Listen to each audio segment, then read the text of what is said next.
Welcome everyone, my name is Rigel, and today let's take a look at what we know so far about Eurovision 2024 as of early April.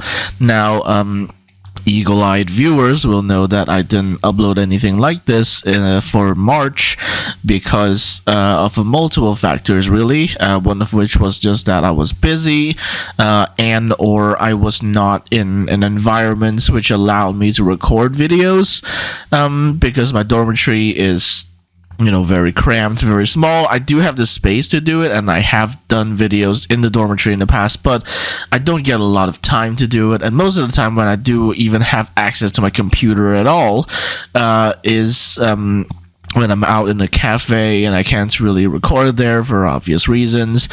And also another reason I'm not recording what we know of our videos is just general demotivation. A lot of things that have happened this year.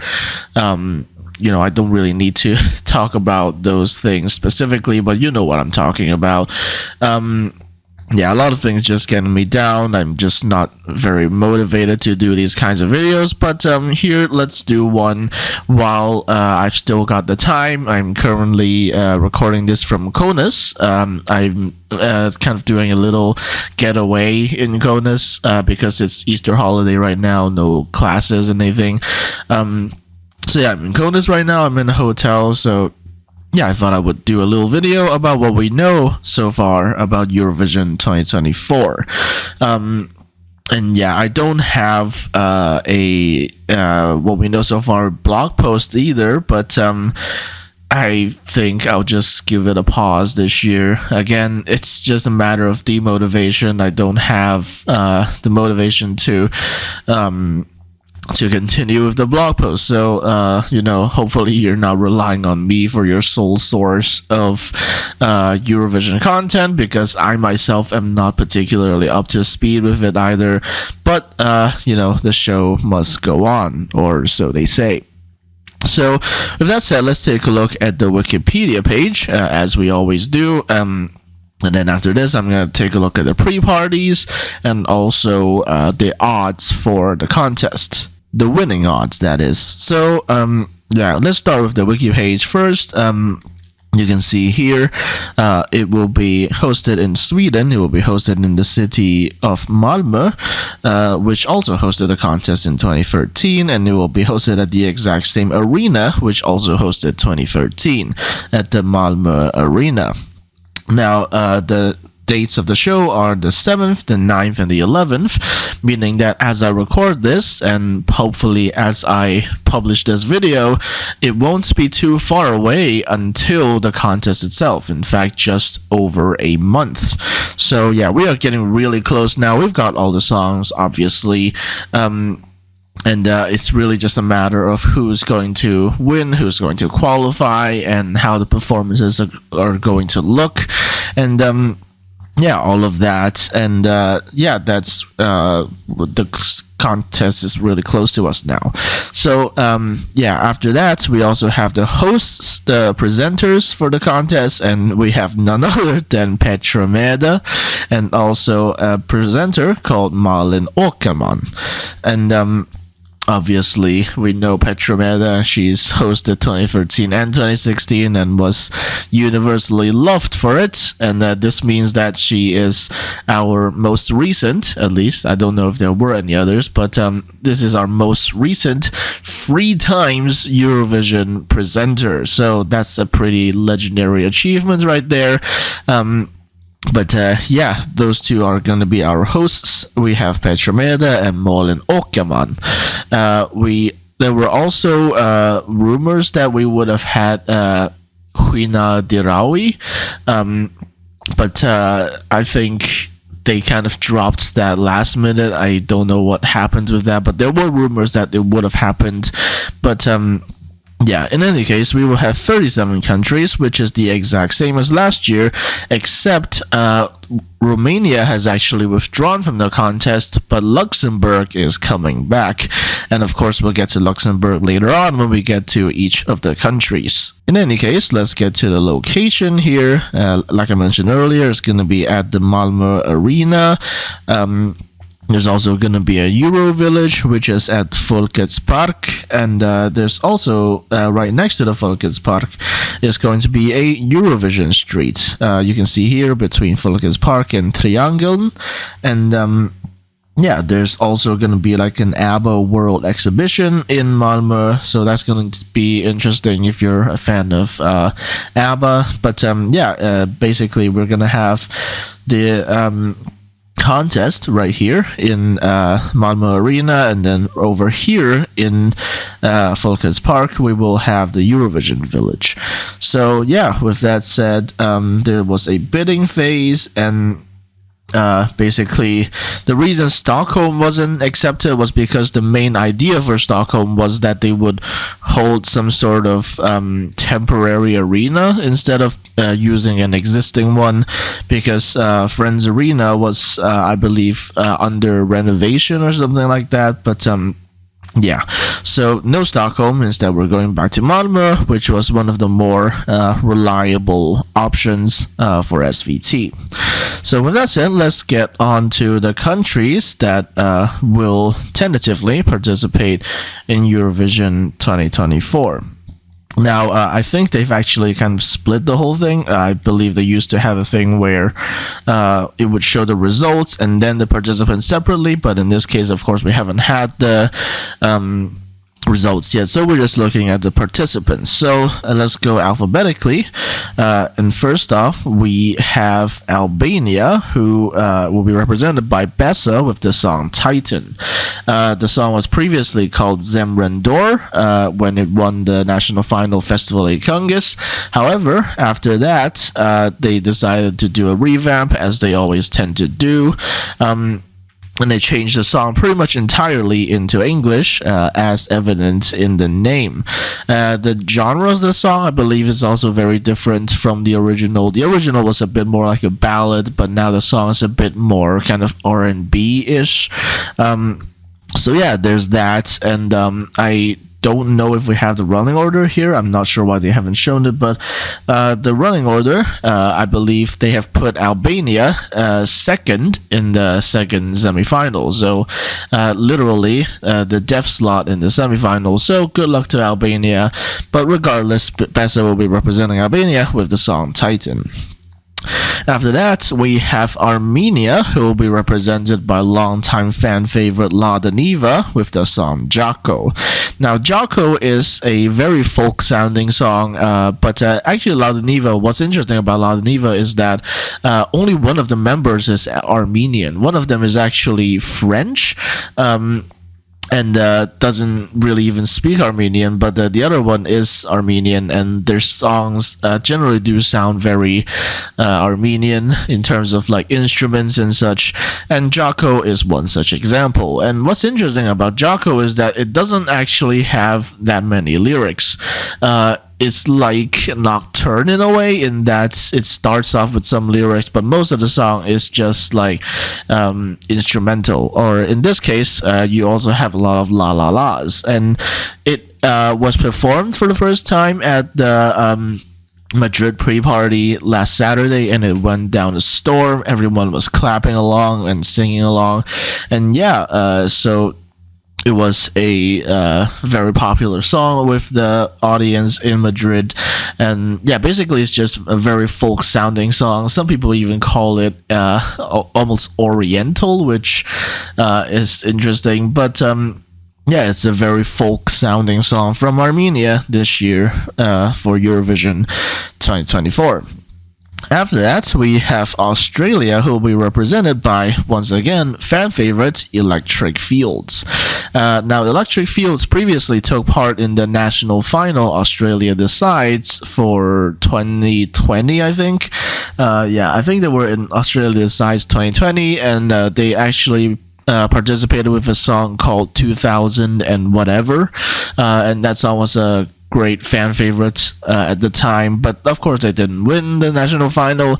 But eventually they have been internally selected by SBS with the song One Milkali, which or the word Milkali in the Australian Aboriginal languages means blood, or well, one of the Australian Aboriginal languages. Obviously, you can see the song features English, but it also features the Aboriginal language, Yankuni Cha Chara, or something like that. I'm sorry, I'm butchering this. I've never seen this word, unfortunately, but yeah. Anyways, it's a song that it's quite poppy, I would say. It's also quite like uplifting, but yeah, a lot of people would say this isn't as good as 2000 and whatever, but still, yeah, Australia we're being represented by Electric Fields, and they will be singing the song One Milkali, One Blood, and they are in the second half of the first semi-final. With that said, let's go from Australia to Austria, who will be represented this year by Colleen. The full name of Colleen is Marie Sophie Kreisel, and if that name sounds familiar to you, that's because she's actually been a basically backup dancer for Eurovision for quite a few years now. She's done most famously the live on tape performance for Fuego, or basically she was the stand-in for Fuego, and also she had also performed several other songs. Most recently, she was responsible for the staging of Spain 2022 in Junior Eurovision, and also the choreography for Who the Hell is Edgar, who of course was in Austria for 2023. But this year, she has gotten a song from a bunch of Swedish songwriters. You can see right here, Jimmy Thornfeld, Anders Redhov, and all these Swedish songwriters, and they decided to give her a song called We Will Rave. Now, it's a song that's, depending on who you ask, is either harkening back to the good old days or outdated. You can make your mind up on what that is. But one thing that is kind of suspicious about her selection is that her husband is actually none other than the resident Austrian stage director, Marvin Dietmann. And yeah, basically that is a little bit suspicious. You know, why would the Austrian broadcaster select her out of all people? Because I'm actually in contact with a few Austrian fans, and they know that there were several other artists who were in the running, but they did not give the slot to any of them, but instead to the wife of the current staging director. But let's not talk about that. I don't claim to know all the details myself, but yeah, that's basically it. Colleen will nonetheless be representing Austria with the song We Will Rave, and it's in English, and it also was pretty popular as well when it was performed last Saturday in Madrid. And of course, like I said earlier, we will get to the pre-parties. So after that, we have Azerbaijan, who will be represented by Fari, featuring Ilkin Dovlatov with the song Özünle Abar, which is the first song that Azerbaijan has sent in Azerbaijani since, well, 2008 actually. So yeah, that's interesting. I've been told that it's a more folk-sounding song. However, I haven't personally listened to it myself, so I can't really comment on that. But yeah, that's Azerbaijan. Let's move on to Belgium, who are being represented by Musti with the song Before the Party Is Over. I don't know why they write it with an apostrophe S when he sings it before the party is over. So that's actually 5 words instead of party apostrophe S, but you know, it's their choice on what to do.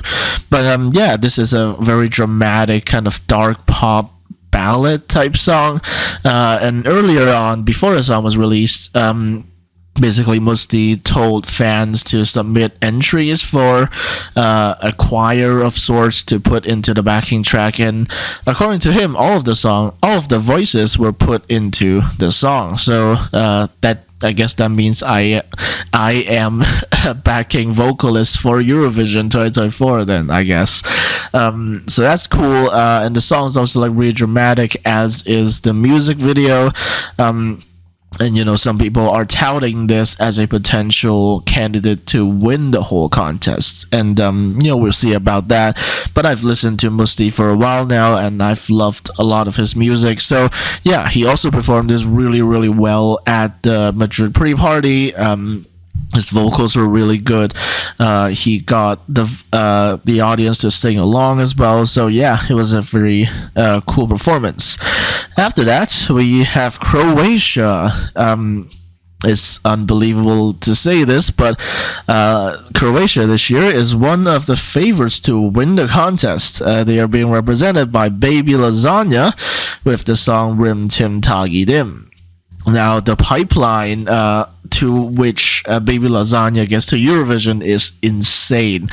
Initially, in Dora, he was only considered a backup because in the system of the national final Dora, they have 24 candidates, and then they have 4 reserves basically for when someone like drops out of the contest. And in this case, the person who dropped out was Zaza, who is also a friend of Baby Lasagna. And I think she dropped out intentionally so that Baby Lasagna could take part in the contest in the national final. And it was a good decision, of course, that she did, because Rim Tim Tagidin went absolutely viral across Croatia. And yeah, he won the national final very, very convincingly, even though Let Free was also in the national final.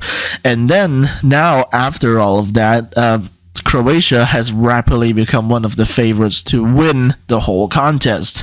And up till about 2 days ago, Croatia was the favorite in the odds to win Eurovision 2024, and we'll get back to that, but yeah, Croatia is one of the favorites to win the contest. That's a phrase that you never hear in maybe even just 3 years ago or something like that. But yeah, Baby Lasagna is singing the song Rim Tim Tagi Dim, which is a song that talks about a farm boy or a town boy going into the big city.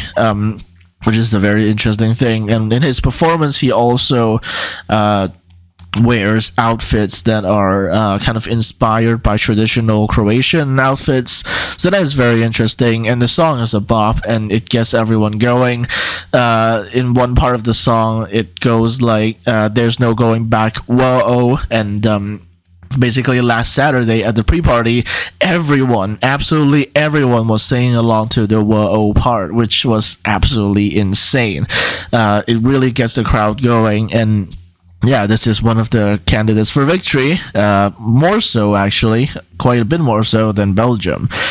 But with that said, let's move on to Cyprus, who are being represented by Celia Kapsis with the song Liar. Now, there's also an interesting backstory behind this one, in that the song was not originally written for Celia. It was originally written for a Greek-German singer named Melissa Mantoukis, who took part in the internal selection last year for Greece.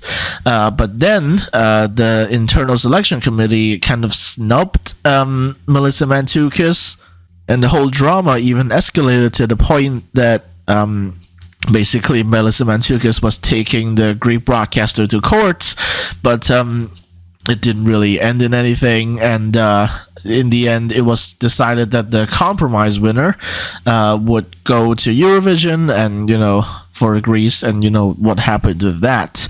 So but the song Liar was never publicly released, and this year it is quite accurately known now that the song was stolen, or either way just taken by the Cypriot broadcaster and then given to Celia Kapsis, who is a 16-year-old Australian Cypriot Greek singer. And basically the story here, at least in terms of the age, is quite a bit different from Victor from Greece last year. He was basically not that experienced with a large stage at all, but Celia Kapsis was much more experienced with that kind of stuff, and she does show a lot more kind of confidence, and stage presence, and she sure knows how to dance. So yeah, the music video for this was filmed in a big hotel in LA, and despite this, however, they're not really particularly a favorite to really do anything or even qualify. Celia Capsis is actually going to be opening the show in terms of the running order. She is literally going to be the first country in the first semi-final, so she will actually be opening the whole of Eurovision 2024. But because the field is so wide this year, there's no guaranteeing that this could qualify for the final. But nonetheless, Cyprus will be represented by Celia Capsis with the song Liar. With that said, let's move on to Czechia, who will be represented by Aiko with the song Pedestal. This was decided in the national final ESCZ, which this year was held in a nightclub with terrible acoustics, instead of like in the CT studios or some other rented place, but they decide to put it in a nightclub. And let's just say Aiko's initial performance in the national final was not the best, but she did eventually win the national final because of votes from international fans. The voting system in ESCZ is a bit weird, but let's not talk about that. But either way, yeah, Aiko will be representing Czechia with the song Pedestal, and recently, a couple weeks ago, a revamp was released for the song, which removed all the swear words, or really just one swear word, and also added a little bridge, which kind of calmed things down before the final chorus. And the first time the revamp was performed was at the pre-party in Madrid last Saturday, and it went down pretty well. Her vocals improved quite a bit, although she was noticeably less jumping about, dancing about. But her vocals did improve, and her outfit was absolutely stunning. So that's Czechia. In terms of qualification, it's still a little iffy, especially since Czechia this year is following Switzerland and being followed by France, both of which are pretty big hitters. So the qualification is kind of still up in the air, but we'll have to see what happens. After that, we have Denmark, who are being represented by Saba with the song Sand. Now, this is one of the rare occasions where Denmark actually makes a good decision in DMGP, because there's not a lot of strong songs in DMGP as usual, and it was agreed upon by a lot of people that Sand was in fact the strongest song. Even though if you look at all of the songwriting credits here, you can see almost all of these are like Swedish songwriters, but still, yeah, the song was still widely regarded as the best song in the selection. And in a shocking twist, this actually did win the selection, although again due to the jury rather than the televote. And this is also significant for Denmark in another way, because Saba is a Danish person of African descent, and actually this marks the first time ever Denmark is being represented by an artist of African descent, or really just any kind of person of color. So yeah, that's also very significant. But the song has also kind of become a little bit of a meme in a kind of affectionate way in the community, because people started cropping the part where she sings the word sand and then starts talking about like what do you find on beaches, and then they will put this video of Saba singing the word sand. So yeah, that's quite interesting meme as well. But no joke, I really do enjoy this song as one of my favorite efforts from Denmark in recent years. And looking at the semifinal, there is actually a decently good chance that they could qualify, which is not something you can say about Denmark every year. But yeah, this year Denmark could qualify for the final with the song Sand, sung by Saba. After that, we have Estonia, who are being represented by 5 Minust and Bulup, and their song is called Nendest narkotikumidest ei me külmidagi. And it's a very long name, and I think it translates roughly to like "we don't know about the drugs" or something like that. But the song is basically a fusion between kind of pop and folk. Basically, I think Bulup are an Estonian folk duo, and 5 Minutes are a group that does like Estonian pop, and they kind of did a collab here. And it's a bop. It was very, very popular in Estonia, and I think still is very popular in Estonia. Basically, since the song was released in like December, it had basically stayed at #1 in Estonia and YouTube or Spotify for all that time, never leaving #1. So it was very, very popular. In Estonia, and sure enough, it did win the national final, Eesti Laul. So yeah, 5 Minutes and Bulup will be representing Estonia with this song, and the song is entirely in Estonian, and we'll have to see how they fare in the semifinals. In principle, they could qualify very easily because it is a fun song, a folky type song, and this could do very well in the semifinal, which only has a televote, but there is quite a bit bigger of a televote magnet coming after them, which I'll get to soon. But for now, Estonia has been represented by 5 Minutes and Bulup with the song Nendes narkotiikumides ei tea me küll midagi.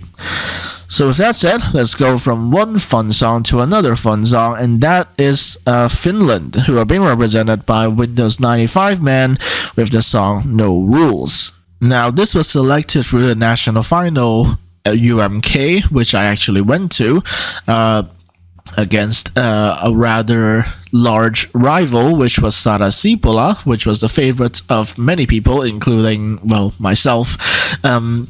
But Windows 95 Man did eventually win because the televote in UMK is 75% as opposed to 50%. So basically, whoever wins the televote wins the national final. One exception, of course, was 2020, where the winner didn't actually win the televote, but was very close to winning it anyway, and the jury kind of helped edge the victory. But back to 2024 for a minute. Windows 95 Man won the televote by quite the margin, actually like 60 something points ahead of Sara Siipola, who also herself got like 200 something. And of course, as you would expect, Sara Siipola won the jury, and Windows 95 Man got last place in the jury. But yeah, in any case, Windows 95 Man did eventually win the selection. That's kind of the rules. So they will be representing Finland in Eurovision 2024. And the reason I say they is because Windows 95 Man is one person. However, on stage and in the music video and everything, there's actually two people. The first person is Windows 95 Man himself, real name Teemu Keisteri. And second person is actually Henri Pispanen, who is the kind of main vocalist of the song, and who you see wearing like this sticky notes outfit on stage, and yeah, that's basically why I say they when I refer to Windows 95 Man. Even though it is just one person named Windows 95 Man, there's actually two people performing on stage. So yeah, one thing that's unique about this performance is that they have this like large egg on the stage. That egg is like covered in denim for some reason. I don't know why they're obsessed with denim, but they have denim in like almost every part of their outfits.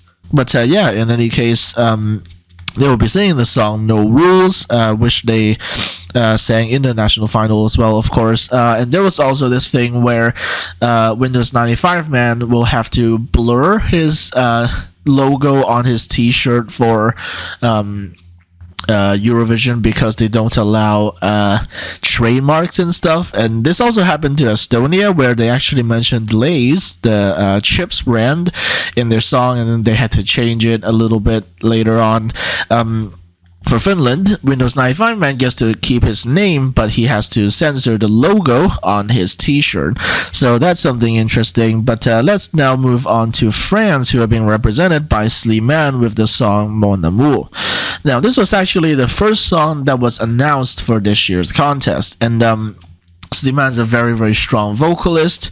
He demonstrated this by actually performing several times with the microphone 2 meters away from his mouth, and the vocal was still coming on very strongly.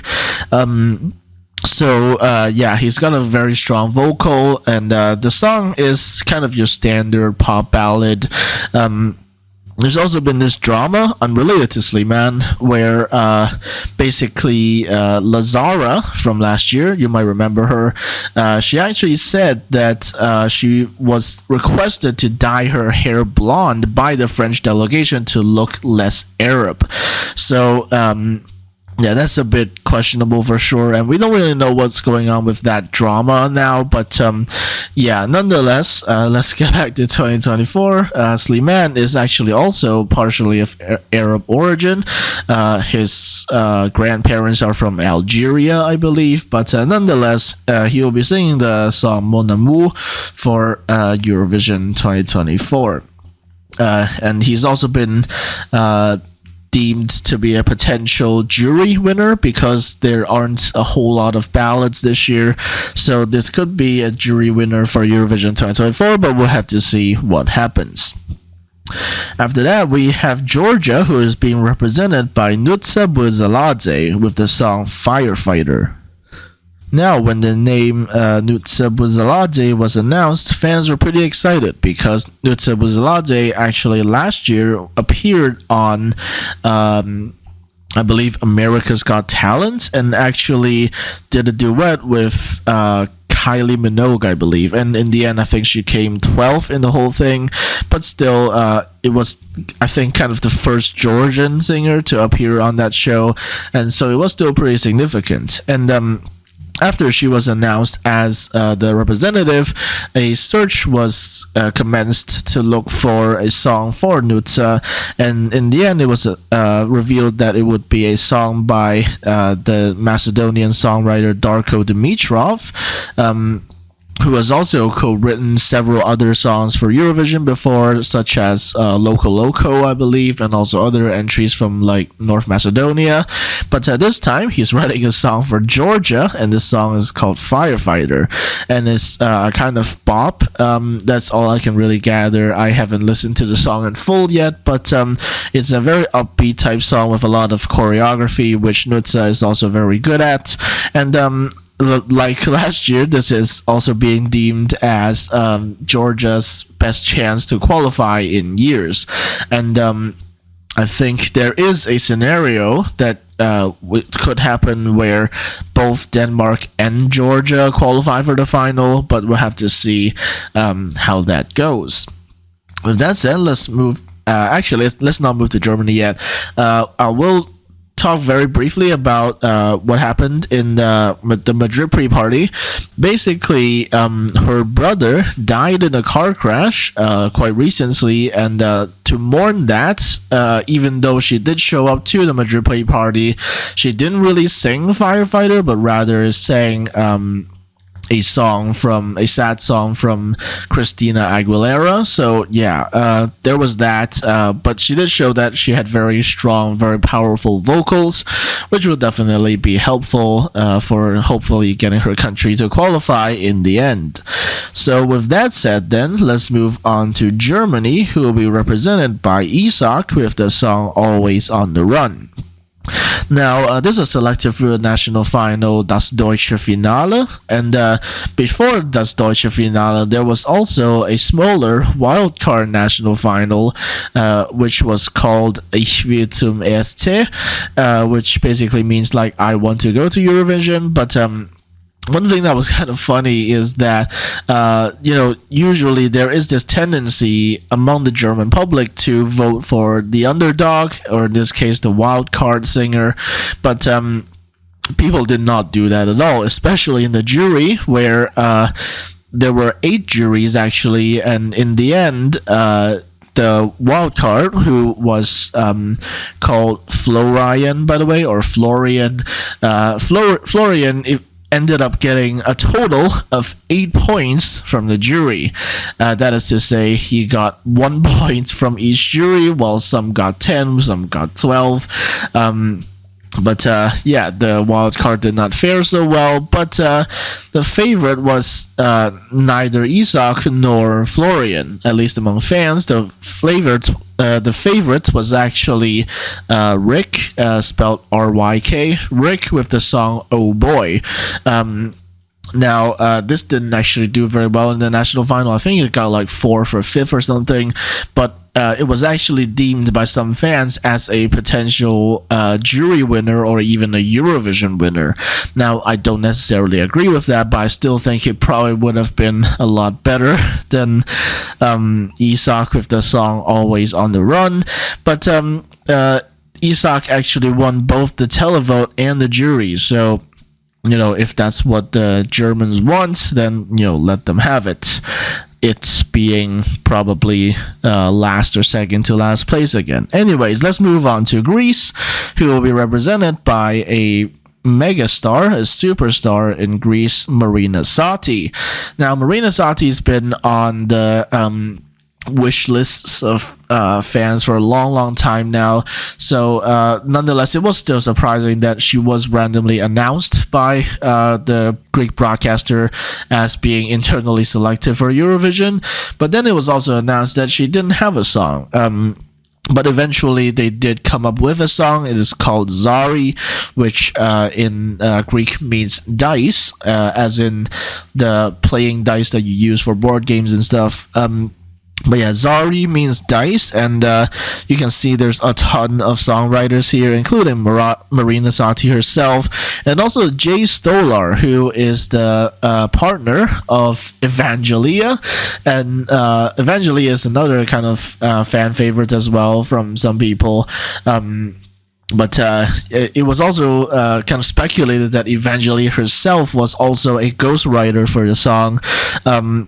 But nonetheless, it's speculated that the reason that there's so many songwriters is because they kind of merged elements of different songs into Zari, and that's why it sounds like what it is. But nonetheless, it does still sound quite authentically Marina. It does sound like stuff that she would make.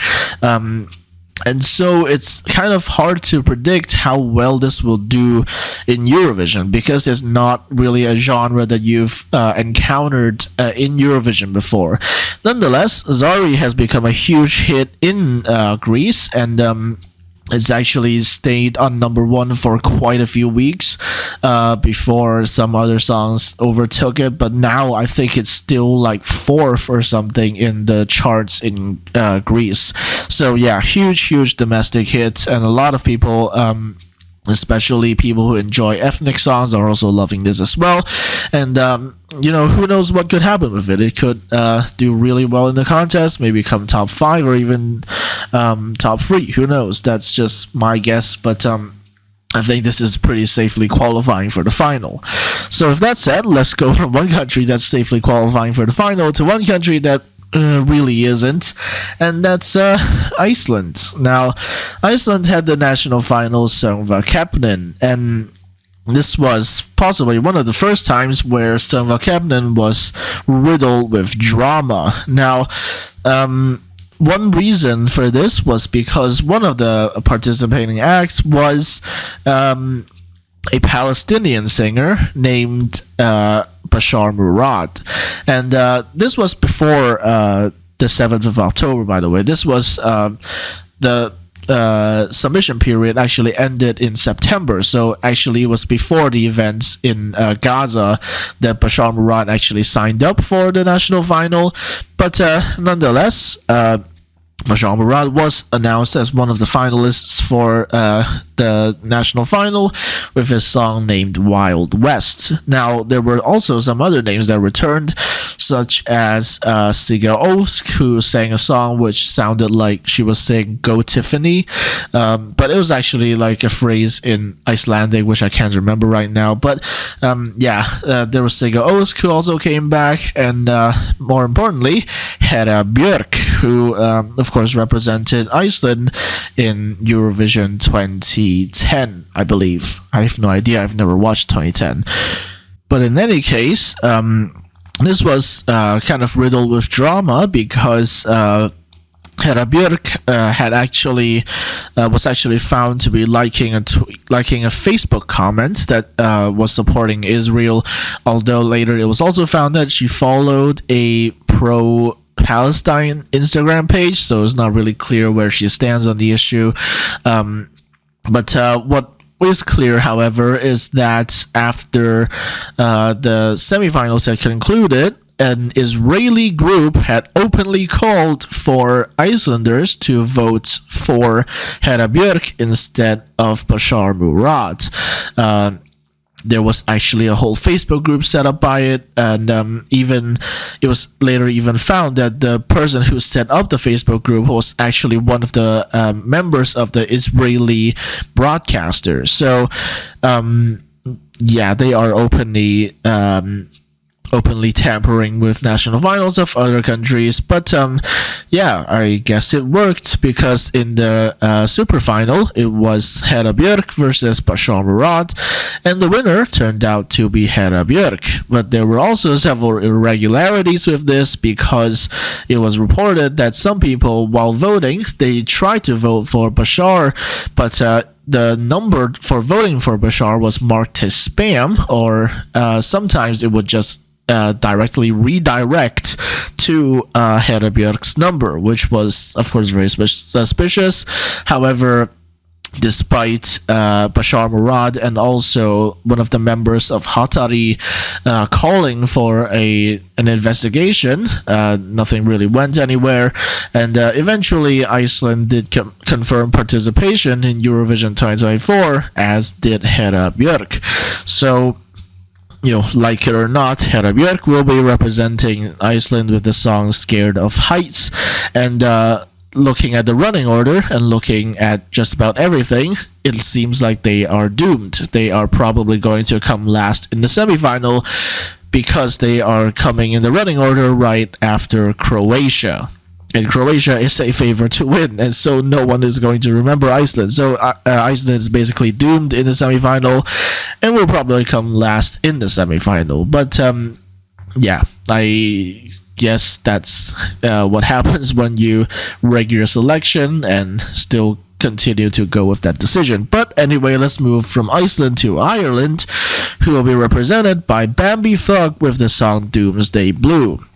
Now, this is a very, very unusual choice for Ireland, and there were actually several less usual choices, less conventional choices in the national final.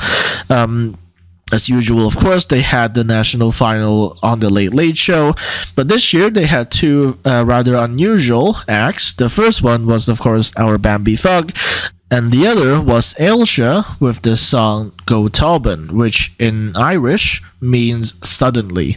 And it's a song that's partially in the Irish language, which was very, very unusual, and it was also kind of goth rock-y. And that's Ireland, and they didn't win, actually, rather. Go Tauben didn't win. However, it did kind of come second. But the winner actually turned out to be Bambi Thug, which was rather surprising, because we always thought that Ireland just had a penchant for voting for kind of beige acts for Eurovision. But it turns out if you give them something more adventurous, they will vote for it. And in this case, this is very adventurous, and I dare say this is the Irish entry with the most personality in the last 20 years. Not least because the artist who's performing it, Bambi Thug, is actually non-binary. They go by they, them instead of she, her.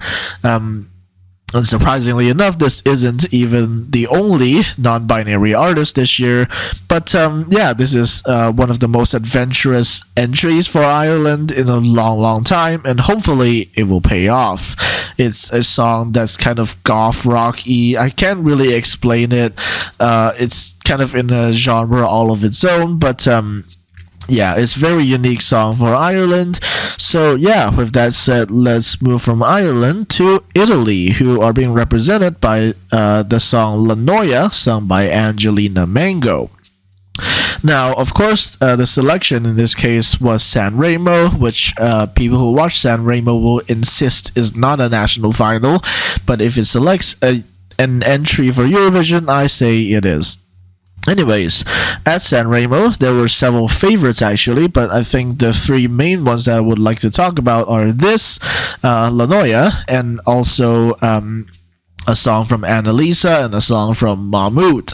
Yes, Mahmood is back, and this time he brought a song called Tuta Gold, and basically, I would dare say this is probably his best entry from all of his entries, at least the ones that I've heard of. And yeah, it's a very catchy song with choreography and everything, dancers and all that. And it became a massive hit in Italy, and as I would say, justifiably so. But yeah, that was one of the favorites, and actually, it did get enough of the televote to get into the super final, but the jury marked it down, so Mahmoud didn't even get into the top 5. The other entry that I want to talk about that didn't win was Sinceramente by Annalisa. Now, in terms of the wording that was used by Amadeus, the director of Sanremo, it really seemed like he wanted Annalisa to go to Eurovision. Because earlier, when back in December they were introducing the song titles, Amadeus actually said something to the effect of, what is the song that you will sing to all of Italy and all of Europe? So that he didn't do that for any of the other songs. So it's kind of a suggestion that perhaps he had wanted Annalisa to go to Eurovision with her song Sinceramente. And Sinceramente is a bop. It's kind of in the same style as her usual songs, basically. And yeah, it's a bop. She sings it very well. However, in the end, the jury decided to rally behind one female entry, and unfortunately, it was not Annalisa, who still did get into the top 5. However, she did not win. I think she got 3rd or something like that. And the winner actually was Angelina Mango, marking the first time an Italian woman actually wins Sanremo since 2014, and the first time an Italian woman is going to Eurovision for Italy since 2016. So yeah, it's been a while coming, and Italy, kind of unsurprisingly, is yet another favorite to win the contest again, and she sings the song very, very well, as she did in Madrid, because yes, Angelina Mango is doing pre-parties, and Italy is doing pre-parties, and it all just feels really surreal to me. And yes, this does mean that I will be seeing Angelina Mango in person in Amsterdam and also Barcelona, which just feels insane to me. But yeah, Angelina Mango will be representing Italy with the song La Noia. And like I said on Twitter, if you want me to describe it, it's very much an ass-shaking anthem. So make of that information what you will, but for now, let's move on to Latvia, who are being represented by Dawns with the song Hollow. Now, this was the clear favorite in the national final from the very start. Like, after the songs were released, pretty much people were already saying, like, good luck Dawns in Sweden. And you know, unsurprisingly, he did eventually win the selection, although some people didn't really like that because the song was too mainstream for their taste, because, you know, Latvia tends to send more indie type stuff, and there was indie type stuff in the selection, but in the end, Dawns, with his more mainstream ballad named Hollow, did actually win the selection. And basically, it's like I said, it's a mainstream ballad, and actually a lot of people upon hearing it saying it just sounds like something that would qualify. But now we're really not so sure, because if we're counting up the numbers, theoretically Latvia would either just miss out or very, very barely scrape it through. But we really don't know which one it is, but right now it's leaning towards not making the final at all, so that's a little bit unfortunate. But if you ask me, the song is pretty solid, and it's definitely one of the more commercial songs from Latvia in recent years. But we just have to see how they do in Malmö. For now, Dons and has actually made an unlikely friendship with Sarah Bonici from Malta, and we'll get onto that a little bit later. But right now, let's go from Latvia to their neighbor, Lithuania, aka the country where I am currently residing, who will be represented by Sylvester Belt with the song Luk Delk. Now, this was selected through the national final, Eurovizija Dažkas LD, and basically they renamed their national final, which previously used to be known as Pabandomish Noyo, which means like let's try again or something like that. And this year, the national final is called Eurovizija Dažkas LD, which is basically like Eurovision.lt. And basically, the difference is that other than the name, they also, I think, added a new semifinal, or they made the semifinals more cutthroat. Only 2 acts out of 6 would qualify for the final, and then there wouldn't even be a wild card, I don't think. So either way, the favorite, even from the very start, was Luk Delk. Basically, this was premiered on the first semifinal, and it stayed a big hit in Lithuania, even to this day. To be honest, it's been a favorite for a very, very long time, and in the end, quite unsurprisingly, it did win this election. In the final, they actually introduced a super final, and basically, there were concerns, actually, I would say. I've already talked about this in my vlog, which I haven't edited. But basically, during the show, one other favorite was actually Impossible by a band named Shower, who were very, very popular in the arena. Sources, I was in the arena. It was very, very popular, and actually, after the show, it was revealed that they had actually won the televote in the first round, and if it weren't for the super final, this would Luk Delk wouldn't have made Eurovision, even though it was a huge, huge hit at the time, and still is, actually.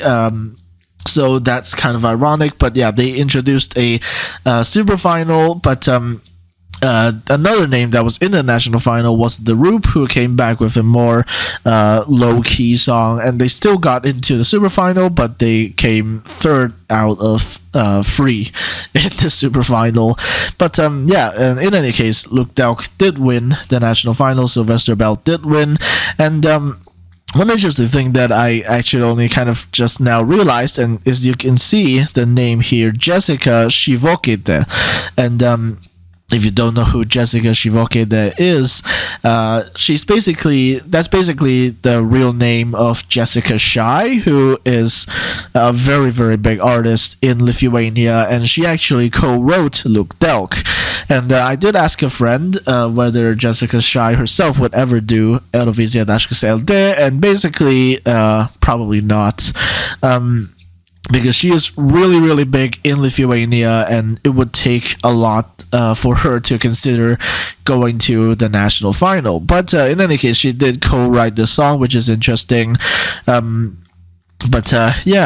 Beyond that, we also have a song that is completely in Lithuanian, which makes it a little bit hard for people to sing along to. But don't worry, at pre-parties, I will do that myself. And basically, the word Luk Delk means like wait a little bit, and yeah, it's a bop. Sylvester performs it really well. He's also got like 4 dancers usually, although I don't think he has those at the pre-parties. But still, the song is a bop. It's staged very well. It's sung very confidently, and Upon this winning the selection, it was actually speculated that this could possibly win Eurovision. But right now, I think if we look at the odds, it's becoming increasingly clear that that's not happening, but we can still hope for a very, very good result for Lithuania this year. Now, after that, let's move on to Luxembourg, who, of course, are returning to the contest after 30 years of being away. And this year, they have hosted a national final called Luxembourg Song Contest, which is just so creative. But notable thing was that it was actually being produced by the company, which was set up by the former head of delegation of Israel. And it might not surprise you to find out that Tali, who eventually won this election, is in fact part Israeli. She was actually born in Israel, and she briefly stayed in Luxembourg, and right now she lives in the US. And all of the artists, actually, apart from one, were basically handed songs to them instead of allowing them to sing with their own songs. And Tali was no exception. You can see all of these names right here, including Dario Fini, who is actually called Dardust. You might recognize him from San Remo. But there were also some other songwriters in here you can see, and I looked them up, and basically a lot of them are either French and heavily pro-Israeli or just French-Israeli. So yeah, make of that what you will. And the song is called Fighter, and it also recently received a revamp, which according to some people, I haven't listened to it, but according to some people, made the song sound even more like a demo. So yeah, make of that what you will. I'm not going to comment on Luxembourg now. Let's move on to Malta, who will be represented by Sarah Bonici with the song Loop. Now, you can see in the songwriter list, you can see a lot of, Swedish names. So this is kind of a Swedish reject, but Sarah Bonici performs it very well. Great singer, great choreography, great stage presence, and the previous favorites was actually Matt Black with a song called Banana, and he actually performed while riding on this big plastic banana. But he didn't actually win in the end, but the winner turned out to be Sarah Bonici with the song Loop. Like I said, very strong stage presence, sang it very well, good choreography, and actually during the national final performance, she actually gets flipped upside down for a bit, quite literally going for a loop. But very impressive stage choreography, everything, and people are saying that this could be, like I said, with Georgia and Denmark, Malta's best chance to qualify in a while. So, yeah, that's Sarah Bonici, who actually made friends with Dons for some reason. You wouldn't expect those two in particular to become besties, but they did. They showed up in a lot of each other's TikToks, so that's very interesting. And that this all happened over the course of last week in Madrid during the pre-party. So yeah, very interesting stuff. But that's Malta. Let's move on to Moldova, who will be represented by Natalia Barbu with the song In the Middle. Now, Natalia Barbu isn't new to Eurovision. She actually previously represented Moldova in 2007. And this year, she returns to the national final, which this year is called Etapa Națională. And there were also other returnees, other kind of familiar names, such as Tudor Bumbak, our famous, our favorite grandpa, Moldovan grandpa. There's also some other names as well. One of them was actually supposed to be Alio Namun. However, Alio Namun, after being announced as one of the contestants, actually suddenly announced that she would withdraw for no apparent reason, and then later turned up as one of the jury members in the national final. So I really don't know what happened with that. But yeah, in any case, there were two like kind of big favorites, and the first one was Natalia Barbu, of course, and the other was Valeria Pasha, who was one of the backing singers for Pasha Parveni last year. And actually, after the national final, because the two actually tied, it was decided that the jury would be taken as the tiebreaker. Basically, both of them had gotten 22 points, 12 in one vote and 10 in the other. And basically, Natalia Barbu got 12 in the jury and 10 in the televote, while Valeria Pasha got the opposite. And it was basically after the show, she actually tried to sue the broadcaster for unfairly giving the win to Natalia Barbu, but then the broadcaster TRM actually responded that apparently votes were coming in from quote exotic places like the Bahamas and some other countries as well. So they didn't give that win to Valeria Pasha. So Natalia Barbu will now be representing Moldova with the song In the Middle. Now, one interesting thing that some people pointed out is, who the hell is Chris Richards? I don't think there's any information on this person if you look it up, and no one really knows who Chris Richards is, and some people speculate it could be a new name for Kirkorov, but no one knows for sure. But In the Middle is unique in that it is actually performed with a bunch of violins. Natalia Barbu actually had like 4 dancers on stage with her, and all of them were holding and playing violins during the performance, and also with mic stands. But at the pre-party, she didn't bring the dancers; she just had herself and the violin. So that was interesting as well, but this doesn't mean that they're likely to qualify. Who is very likely to qualify, however, is the Netherlands. They have internally selected Joost Klein with the song Europapa or Europapa, and basically it's a very fun song. It's gone viral in the Netherlands. It's even gone viral in some other places, and it's just really popular everywhere. And if this doesn't qualify, I would be very, very surprised. But in any case, Joost Klein is another one of those names that has been on like wish lists for a while now, and this is going to be very, very popular in the televote. And it's actually been selected to close the second semifinal. So if this doesn't qualify, I would be very, very surprised. So yeah, that's Europapa by Joost Klein. And also in the music video, they added a little cut at the end, which because the song is actually about his dead father, and at the end there's like this emotional bit where he talks about his father, and there's some discussion over whether this will be included in the Eurovision performance. So we will see what happens, but for now it's for the most part a very fun, very upbeat song that you could also kind of interpret as being pro-EU. It's also got like the EU flag in the music video and everything. So yeah, we have to see what happens. But for now, this could be a good contender to potentially win the entire televote. Whether it will win the contest is another thing, but also we've got a song entirely in Dutch, which is really cool. After that, we have Norway, who will be represented by Gorte with the song Ulveham.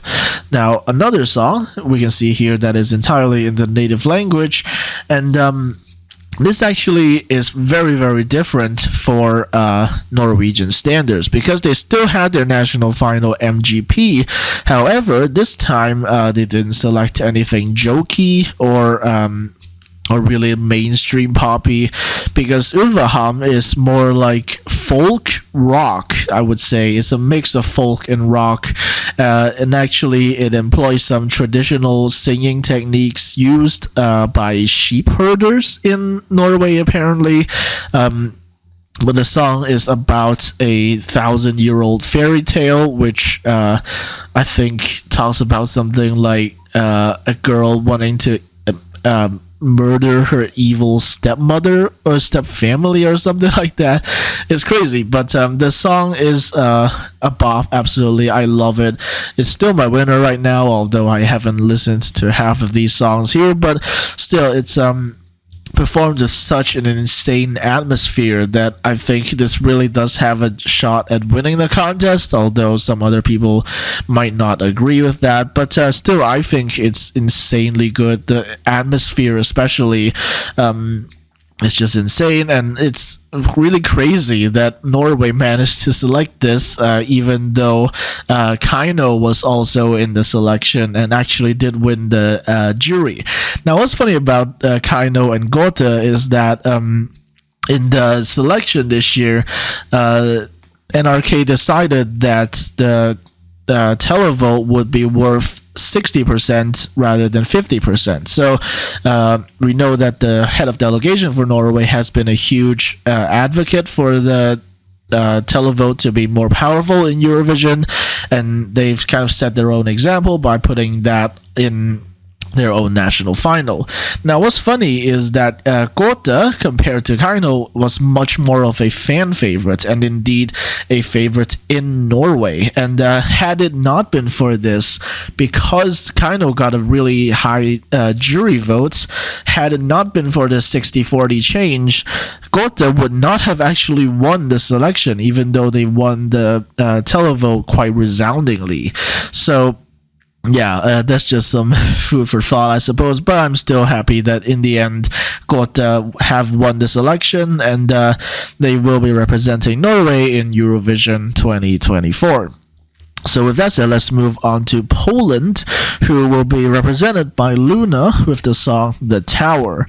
Now, there's also some drama behind this, because initially it was rumored that Justyna will represent Poland. And in case you don't know which Justyna I'm talking about the one from 1995 or 94, I can't remember. But that was the decision mostly made by the old TVP, who, even though Justyna was relatively anti-government, which is strange, but yeah, they actually wanted to select Justyna with the song Witcher Taro Horo, and actually a lot of people at the time really liked that song, and, you know, they really complimented the skills of Justyna in being able to perform such types of songs. However, she was not selected, and in the new TVP, they actually held a vote among the candidate songs, and it was revealed that Justyna had lost by 1 point to Luna. So, in any case, Luna will now be representing Poland with her song The Tower, which some people have described as more commercial than Luna's usual efforts, but nonetheless, she will be representing Poland with the song The Tower, and she's already been to several pre-parties, including the one at Melfest weekend. I actually have a selfie with Luna. And also, she was at Madrid as well, and she'll go to a few more. So that's Poland. Let's now move on to Portugal, who will be represented by Yolanda with the song Grito. Now, this song, like a few others, was already a clear favorite in the selection, even without staging, but the staging really only furthered that status of favorite. And basically, it's a ballad, but it's kind of very dramatic type of ballad. The dancers, which you wouldn't think were necessary, actually work really well in the performance. And Yolanda has amazing vocals. She sings a long high note without even breaking a sweat, and yeah, the song is just really strong, really powerful. It's one of my favorites from Portugal these years. And yeah, it's actually got a pretty good chance of qualifying as well, because it's been drawn second to last in the first semi-final. So yeah, Portugal will be represented by Yolanda with the song Grito, and it's one of the few more quieter songs this year, and so I think this could stand to do very well in the jury. So with that said, let's move from Portugal to San Marino, who will be represented by Migara with the song Once Once, or Once Once, depending on how you want to say it. But basically, or you can say 1111 as well, but I wouldn't do it myself. But Megara might be a name that you might be familiar with, because last year in Benidorm Fest, they actually sang a song called Arcadia, and they were a fan favorite as well, but she only Megara only came like third or fourth or something like that, but still it was some rock in the Benidorm Fest, which was very welcome. And this year they decided to go to San Marino with a song named Once Once, and it was kind of surprising, the result, because it was expected by many that the show would be rigged for Loredana Berté, because Loredana Berté had said that she wanted to go to Sweden to piss off her ex-husband. And the funny thing is, she was actually in San Remo, but she obviously did not come anywhere close to winning. And so the Sammarinese broadcaster actually reached out and said, hey, you want to take part in our national final? And so a lot of people thought that it would be rigged for Loredana Berté, because the final voting is quite literally just 5 people. But actually, the jury actually went for Megara, and they themselves were surprised to find out as well. But nonetheless, Megara will now represent San Marino. They are a Spanish band, by the way. I'm pretty sure they're from Madrid. Megara, a Spanish band, will now be representing San Marino in Eurovision 2024 with the song Once Once. So make of that what you will. Now let's move on to Serbia, who will be represented by Teodora with the song Ramonda. And basically, this is another really like lower key song. You really don't have a lot of those this year, but Ramonda is a very calm ballad, and it's sung by Teodora, who again is another one of those names who has been on Eurofan wish lists for a while. And basically, there was quite a bit of drama in the national final once again, and the main drama actually is mostly surrounding another contestant who was Breskvica. Now, Breskvica is mostly an artist known for like trap music, or kind of slut bop, you could say even. But this time, for some reason, she decided to sing a song that was very almost hymn-like, and even dressed up in a more kind of church clergy type costume. And the song lyrics themselves kind of invoke symbols of let's take back Albania. I'm not even joking, but the song lyrics kind of hint at that, at Serbia retaking Albania. And of course, because of that, a lot of Serbian nationalists, especially religious ones, were really drawn to this. And when Teodora actually won this election, they were very angry, and they even threatened to have protests and blockades and stuff. And I think that has mostly quieted down now, but still, the fact that it had happened in the first place was kind of scary.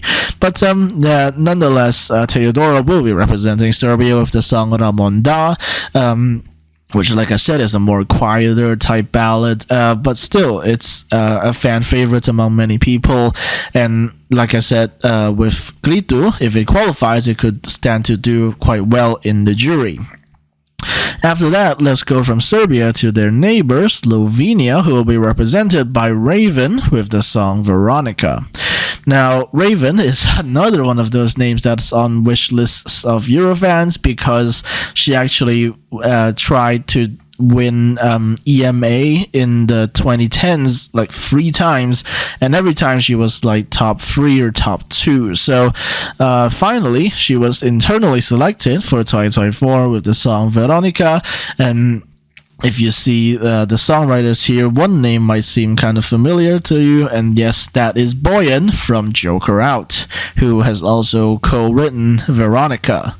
And Veronica, the song is actually about an old tale from Slovenian folklore, where basically a duchess was being framed for witchcraft and stuff. So the song is a very mystical and very, well, mysterious, but yeah, it's very interesting, and I think it could stand out quite significantly in the semifinal. However, I am worried about its chances of qualifying, but we'll have to see just how the staging pans out, because I have also read that the staging budgets this year isn't very huge, and that does kind of worry me, but we'll have to see how things pan out. So yeah, that's Slovenia. They also announced early on, actually, that Raven will represent them. But with that said, let's move on to Spain, who had the national final, Benidorm Fest, and the winner turned out to be Nebulosa with the song Thora.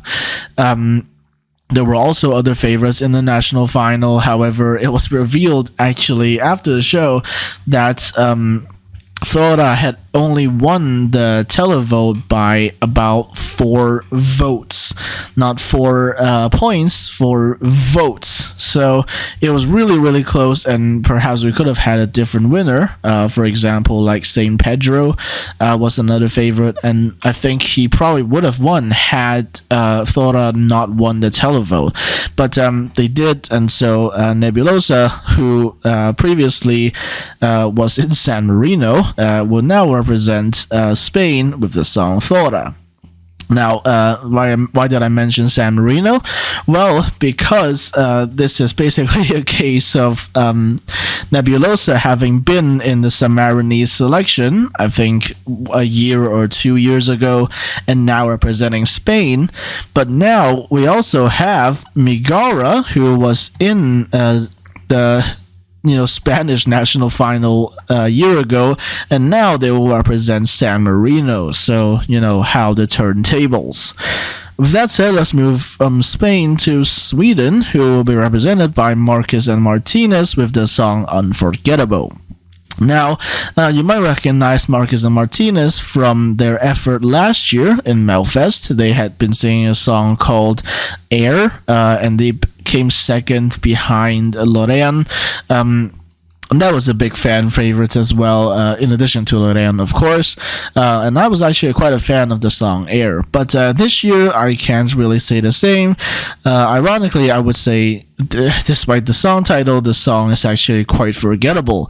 But nonetheless, Marcus and Martinez are actually not Swedish. They're actually from Norway. They actually were child stars in Norway, but then they kind of grew up and decided to go to Sweden because apparently they have a bigger audience in Sweden, and I think they're also signed to a Swedish label as well.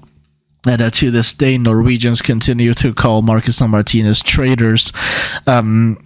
But yeah, they have now won the selection for Sweden, meaning that this year we don't have any full-blooded Swedish people represent in the contest. Although we do have, believe it or not, Bambi Thug, who is actually half Swedish. But of course, Bambi Thug is representing Ireland and not Sweden. So yeah, we're having 2 Norwegians representing Sweden with a song named Unforgettable. And genre-wise, I would say it's quite similar to Air. And some people have described it as more kind of cyberpunk-y. You can say that. And the staging is also very interesting. There's like words on the stage, like literally an entire wall of just the word unforgettable. So make of that what you will. But I think a lot of people are agreeing that, and they were agreeing even before the end of Melodifestivalen, that Sweden is not winning the contest this year. And arguably, this was actually one of the weakest Melodifestivalens of the last couple years. And they really need to change something if they really want to break out of that mold again. But now, let's go from one country that's probably not winning Eurovision to a country that very well could, and that is Switzerland. Now, Switzerland will be represented by Nemo with the song The Code. Now, this is a very, very unique and eye-catching song. Not least because Nemo, who is non-binary by the way, actually likes to dress up in pink and also wear more kind of feminine type outfits, like tutus and such. Like they performed the code on a Swiss TV show wearing a tutu. But now let's get on to the song itself. Is actually a very interesting mix of multiple styles. It's got pop, it's got opera, making it popera.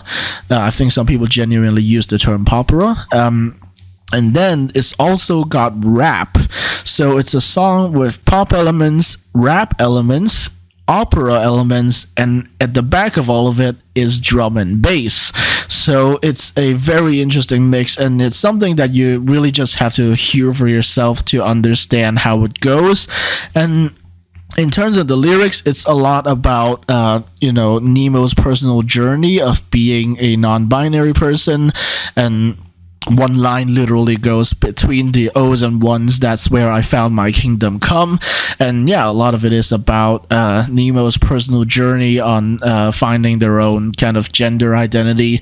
And they performed the song really, really well. The first live performance at a pre-party was once again at Madrid last Saturday, and they performed the operatic vocals insanely well.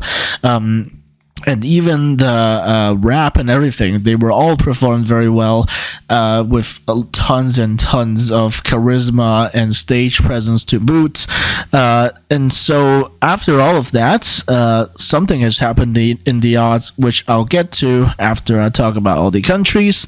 And speaking of winning candidates, let's talk about another one, which is Ukraine, who will be represented by Aliona and Jerry Hale with the song Teresa and Maria. Now, this was again another big favorite in this election, and I believe that Aliona, and Jerry Hale separately have both been kind of on fans' wish lists for quite a while now, and finally they've done it. In fact, in a duet. Now, Teresa and Maria, I still can't tell you what the song is about, but the song is very anthemic, but also it's got like these elements of rap in there. Jerry Hale actually does the rap, but the chorus especially, is very anthemic. And very easy to sing along to if you know the lyrics, of course. But it's a song that's very powerful, and they perform the song very well on multiple occasions now, and so it's also one of the favorites to win the whole contest. So that's Ukraine. And also I just wanted to mention that in the national final with beer, they actually got 7 times the votes of the runner-up in the televote. So the runner-up, which I can't remember now, got around 100,000 votes, which was already huge. But Aliona and Jerry Hale, they got 700,000 votes. But because of the non-proportional televote, they only got like 2 points more than the second place. But that's the televote in Vidbeer, which is kind of, disproportionate, let's just say. So that's Ukraine. Let's move on to the UK, who will be represented by none other than Ollie Alexander, off of Years and Years, and he will be singing the song Dizzy. Now you can see it was written by him and also by Danny L. Harrell, who also goes by his full name is Daniel Jack Eisner Harrell, but he goes by Danny L. Harrell.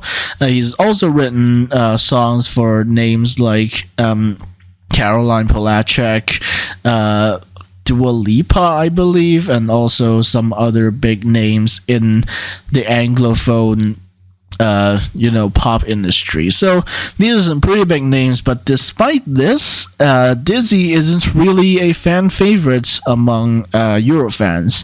Like, no one's really betting for this to win the contest or anything like that, but it's still a pretty solid pop tune that you can listen to, and it would be staged pretty well.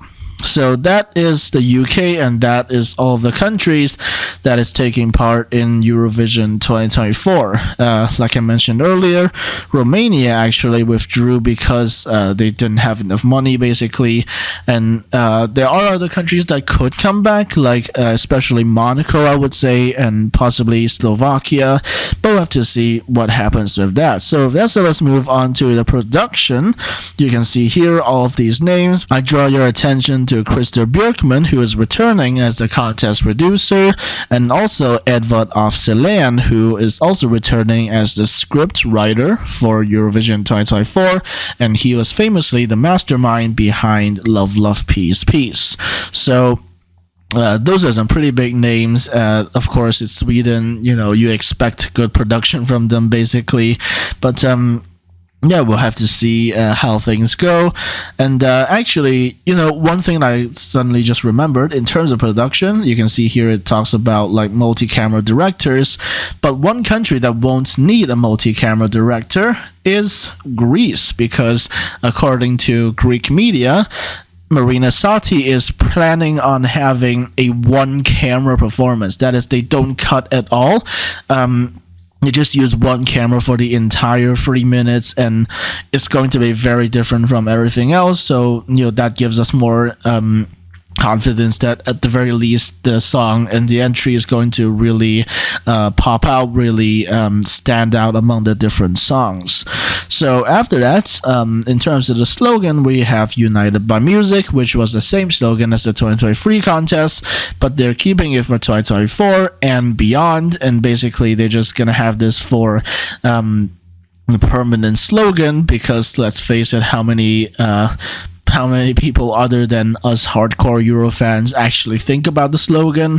But after that, we also have the visual design, which a lot of people thought was horrible. Let's move on.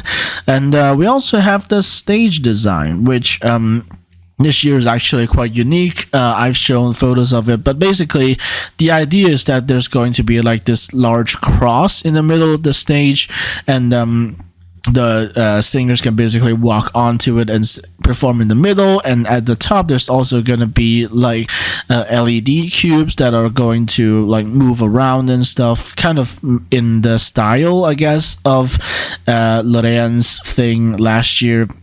But yeah, that's the quite unique stage design, and we have Florian Wieder again, who is coming back, and yeah, and in terms of the postcards, we also have them starting to film now.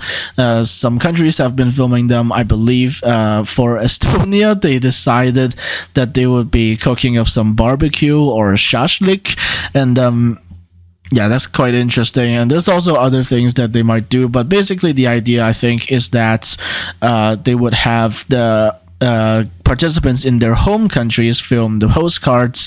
I believe Nutsa Budzaladze for Georgia actually did one where she was walking in a park with her dog. So yeah, that's some postcard information that I gathered myself. And presenters, I've already talked about this, Petra Meda and Malin Åkerman. And in terms of guest acts, it's been rumored that we might have Sertab Erener, and also some other news outlets have also claimed that we might have Eleni Furera as well. I'm not sure like what the theme is here, but hey, you do you. In terms of security, there's a lot of stuff going on, obviously, in the world. And there's also, SVT have made various statements in terms of the security, and they claim that they know what they're doing, even though many other security experts have raised their concerns. Most recently, I've seen this article which predicts that there will be 5 different pro-Palestine protests, or I guess or anti-Israel protests going on in Malmö for either Eurovision week or for May, I'm not really sure, while there's going to be one pro-Israel demonstration for the month of May. So we'll have to see what happens with that. There's a real concern of security for Malmö when Eurovision comes, obviously because Israel is still taking part in the contest. And I would say if you haven't gotten anything in terms of accommodation yet, then just don't go. I personally am tempted to just stay in Copenhagen the entire week and just watch the show with my friends who are also staying in Copenhagen. But we'll have to see what happens. For me personally, this is a kind of once in a lifetime experience. So it's not easy for me to let it go, but even in these circumstances, I think I might have to, but we'll have to see. But it is not looking good. We'll have to just see how things pan out, how maybe we might have anything happen with Israel regarding Eurovision 2024, but we of course have had that statement where 9 or later now 11, I believe, artists have stated their support for a ceasefire in Gaza.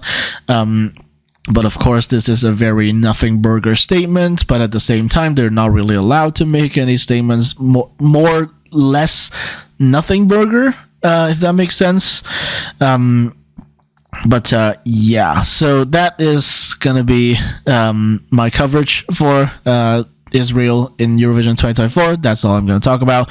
But in terms of the semifinals, we actually already have the semifinals split here. I already mentioned some of these, but one interesting thing actually is that Sweden has been drawn to open the show in the final. But what's also interesting is that they've also announced separately, I believe, that in the grand final, they are considering to possibly have the vote open at the first song, so the songs that are earlier wouldn't get shafted, basically. So some people claim that this was favoritism towards Sweden themselves, but I think this is probably entirely random, so it's probably not gonna be that much of an issue. But here are the draws. I've already talked about my thoughts on the running order in some YouTube shorts that I did the other day, so yeah, there's that. And format changes, there are gonna be format changes. You can see here the rest of the world will actually be open for 24 hours before the show, so that's going to be interesting as well. And there's also rumors that the rest of the world will also include countries from the other semifinal that are not participating in this semifinal. I can also vote through rest of the world, and I don't know if that's going to happen, but that's just a rumor. So yeah.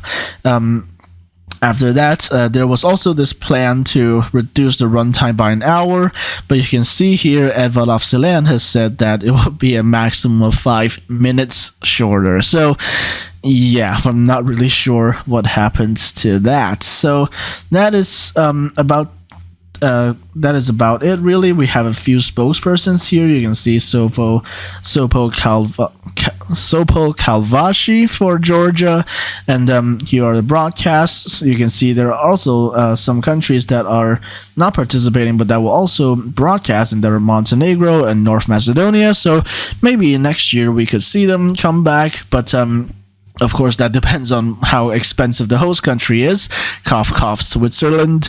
But yeah, we'll have to see. And in terms of controversies, you can see here, I talked about this earlier, but Malmö has received requests for protests. And some of these are like anti-Israel. Some of these are pro-Palestine. Some of these are just anti-Israel in Eurovision. But yeah, you can see here, like I mentioned, there's all of these countries, participants who called for an immediate ceasefire. And in addition to these, I believe Nebulosa and Musti also added their signatures. Well, Musti did here, you can see here, but I think Nebulosa also added their own kind of stamp on onto the statement. So yeah, that's that. And there's been a lot of drama regarding Israel, and I don't feel comfortable covering any of it, so you'll just have to read about it on your own. And yeah, with that said, let's move on to pre-parties. Now, this is from my blog post from February, so it's kind of outdated now in terms of the names that will participate, but the amount of parties has not changed, so we can still go through them really quickly. Melfest weekend, that's already happened. In fact, I was there, although I had to spend another 200 krona to get a new working ticket, which was unfortunate, but I did have a great time. I took selfies with Philip Ballers, Sylvester Belt, Luna, and also Gunhild from Gotha right as they were about to leave. I can't actually miss their performance, but I did manage to catch them before they left the venue, so that was cool. And I also got videos of pretty much everyone except for Jorge Gonzalez, because I don't care about Jorge Gonzalez. There was also Saba. I actually took a video of that. You might have already seen the tweet, which was actually quite a while back. But yeah, Melfest weekend was great. And actually, after Melfest, the actual national final Melody Festivalen, after the show, I went into the mall next to Friends Arena, and actually I bumped into, figuratively, I bumped into Sylvester Belt, and I got another selfie with him. So yeah, it was fun as well. But then pre-party is over now, so let's move on to another pre-party that's also over, and that's pre-party ES. Now, pre-party ES only just happened last Saturday, as I said, and basically we had a lot of the artists from 2024 perform, and the day before that, actually, interestingly, we had Maria Isabel, who represented Spain in Junior Eurovision 2004, and was the first person to win Junior Eurovision for Spain, and so far the only one. But she actually was due to appear in the Junior Eurovision 2022 or 23, I can't remember, the one hosted by Armenia, where they had the whole flashback thing, where they had like the all grown up ZKB and everything. Basically, Maria Isabel was supposed to show up at that, but at the time she was actually pregnant, but now she's not anymore, and she actually showed up at pre-party ES and actually performed her song from Junior Eurovision 2004, which was of course Antes la muerta que sencilla, and that song was performed there. She also performed some other song, but some people are now calling for her to do a little cameo, at least at Junior Eurovision 2024, because this year, in case you missed it, it will be hosted by Spain actually, as opposed to by France. I think they're still deciding on which host city, but people are now calling for Maria Isabel to perform Antes la muerte que sencilla at Junior Eurovision 2024. Another name they're also calling for is Melanie Garcia, who you might remember actually represented Spain in Junior Eurovision 2019 with the song Marte, and since then, she's been very closely following Eurovision and said that she wants to do Eurovision one day. And actually, I think she was one of the co-hosts for Pre-Party ES, and she also performed her own songs. And yeah, she's, I think, 16 now, and people are, aside from calling for her to do Benidorm Fest, people are also calling for her to maybe co-host Junior Eurovision 2024. So we'll have to see how that goes. So yeah, that's Pre-Party ES, at least second day, I believe that was.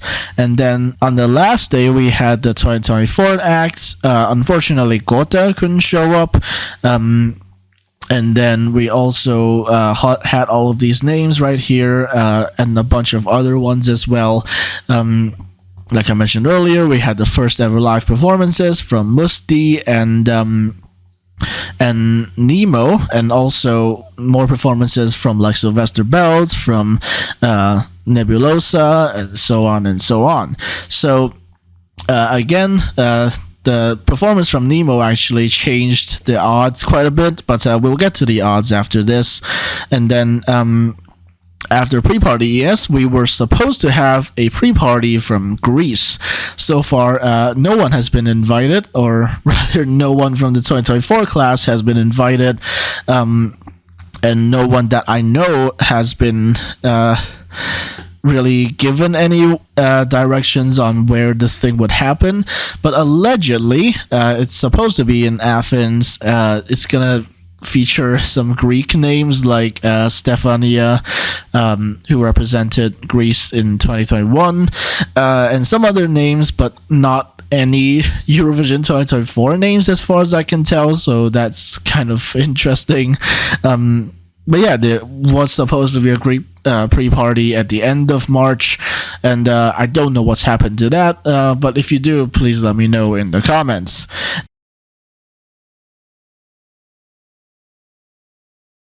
After that is the pre-party that I'm actually going to, and that is Barcelona pre-party. And actually, as I'm recording this is my last day in Kaunas, and after today, tomorrow I'm going back to Vilnius to pack up some things, or actually rather unpack some things, and then on Friday I'm gonna be flying over to Barcelona, and I'll have a great time there, and of course I'll vlog everything. So with Barcelona we'll also have a lot of artists, and actually one of the main reasons I wanted to go to Barcelona was because of Cornelia. We will have Cornelia in Barcelona performing, and hopefully I can get like a selfie or something like that. But it will be hosted, as you can see here, by Alex Martin, and you can see all of these names that are being confirmed for 2024, but there's of course been a lot more since then, and I believe the most recent one, the most recent confirmation was Estonia. So that's going to be interesting as well, and I'm going to go there, and maybe I'll try to do the Euro fans club right here. You can see here. I'm not really sure if I will, because they're kind of niche events, but we'll have to see what happens. But in any case, the main party will actually take place on the 6th, which is a Saturday, at the Sant Jordi Club in Barcelona. After that, we have the London Eurovision party. Now, you can see it's so outdated that I haven't even updated this date, the 20th of January. There's been quite a few artists that are confirmed to go there as well. However, I've also been told that the tickets right now are insanely expensive, and as much as I want to go to London, that price is not justifiable in my opinion. And so, I'm not gonna go to London Eurovision party. Plus, it's also like the day after Barcelona, and I don't think I have the energy for that. So, it will be at the Here at Outernet location in London, and I know a bunch of my friends are going, but I personally will not, because again, it's one day after Barcelona, and I don't think I have that type of energy. And also, I think it's actually being like co-hosted by www.blogs, and I don't want anything to do with www.blogs. But there are some interesting names that are going to be performing there, like Stand Unique, who represented the UK in Junior Eurovision 2023. After that, a week after actually, we will have Eurovision in concert in Amsterdam, which I will be going to. In fact, I have a few friends, and we're actually going to be meeting up in The Hague and then heading off to Amsterdam. I'm also getting my hotel in The Hague because it's just cheaper. And we'll be meeting up in The Hague and then heading off to Amsterdam for Eurovision in concert. There's been a lot of names that are confirmed. Actually, I can show you right now. Just yesterday, they posted this. These are all of the participants at Eurovision in concert. You can see that most of them actually were already at, Madrid. And in addition, we will also have, you can see here, Luxembourg, because of course, Luxembourg is a neighbor to the Netherlands, the whole Benelux thing, and then we'll also have Cyprus, interestingly enough. So yeah, this is a pretty huge lineup, I would say, and it's unfortunate that they couldn't get Yolanda from Portugal to show up, but this is still a pretty huge lineup, and yeah, I'm hyped in general to see a lot of these artists, and maybe I'll be able to get some photos with them as well. So that's Amsterdam, and after that we also have some Nordic ones. We have the Nordic Eurovision Party, and then we also have the Malmö Hagen Eurovision Party. These two are actually separate, and this one's going to happen in Stockholm, but apparently they're going to have a rotating host city, which is going to be interesting. And the logo also includes the Faroe Islands in Greenland, so are they gonna host a Eurovision party in Greenland or something? I don't know, but yeah, for this year we will have it in Stockholm because it's a pretty safe place to host a party, and there's also going to be this Eurovision party in Copenhagen, and I think they also have a branch in Malmö as well, but it's just a pre-party, quite literally, like right before Eurovision. So yeah, unfortunately, I can't really go because it's on the 4th, and I already booked my flights, and I arrive on the 5th. So yeah, that's kind of unfortunate. But yeah, these are here. If you're interested, I'm pretty sure they still have tickets. But yeah, those are the pre-parties for Eurovision 2024. And finally, let's take a look at the odds of Eurovision 2024. So these are the odds for Eurovision 2024. But remember, these are mostly winning odds. Basically, they're discussing whether a country can win Eurovision, and so a lot of this isn't really necessary to be taken seriously in terms of qualification, because those have their separate brackets basically. And nonetheless, we will still go from bottom to top. We have San Marino, who, of course, I mean, who expects San Marino to win Eurovision? No offense. Likewise, Moldova and Luxembourg, I find is quite interesting. I would personally have expected it to be higher. I wouldn't put them higher, but I expected them to be put higher. But in any case, Luxembourg is down here, and then Portugal. Yeah, again, it's winning odds. This isn't going to get enough televote support to win, so yeah, it makes sense. And really, I'm not going to talk about a lot of these because they do make sense being this low in terms of winning again. And I find it interesting though that Spain is on 26th, like they're gonna get last place in the final. And I also find it interesting why Iceland is still so high. Like, this is pretty much going to be like last in the semi material, so I'm not really sure what it's doing in the top 26. But in any case, it's also I also wonder why Latvia is this high, but I really do think that maybe Armenia should be higher than this, because I think they really do have a pull on the televotes, kind of like Trenuletul from Moldova. And then in terms of winning odds, I would definitely put Norway way higher than this. I think 15th is definitely too low. Like, I may be biased, but I really do think this has the chance to really do super well with the televote and then get enough of a jury vote to actually go for the win. But maybe that's just me. You know, people disagree. But yeah, with that said, let's move up a little bit. I don't know why Finland is up here. I feel like Finland should be all the way down in the 20s or even 30s.